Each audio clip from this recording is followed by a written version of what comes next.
Are behaviors on purpose? To understand this, we need to take a closer look at two main types of behaviors, top-down and bottom-up. Top-down behaviors come from the brain, and this is when our brain tells our body what to do. Top-down behaviors are planned and intentional. This is like when a child is trying to test limits. They know what they're not supposed to do, but they might try to do it anyway to see if they can get away with it. Bottom-up behaviors are kind of the opposite. The body is always taking in input from our senses, sending it to the brain, where the brain is making lightning-fast decisions about whether or not we're safe. Bottom-up behaviors are based on instinct and are unintentional. They're survival-based stress responses. This is like when a child has his very first day at a school. His mom or dad or his safe person leaves, and his body's feeling stress for being in an unknown place. He might cry, he might throw himself on the floor, he might try to run out the door. He's responding in an instinctual way to find safety. Infants act in almost 100% bottom-up behaviors because their brains are wired for survival. And as children grow and their brains develop, they get better at making top-down decisions. As adults, most of our behaviors are top-down, but sometimes we still act in bottom-up responses.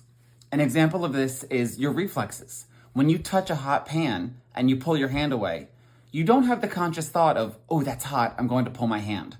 Your body senses danger and acts in a way to keep you safe before you even think about it. Another example of this is if you've ever driven with a friend who is just not the best driver, and you realize that your hand is squeezing that handle, and every time you pull up to an intersection, your foot is kind of pressing an imaginary brake pedal. Your body's feeling danger and is trying to keep yourself safe. So why do we need to know the difference between top-down and bottom-up behaviors? Because these two behaviors have different causes, they both need different solutions. In response to top-down behaviors, we often talk to the child's mind.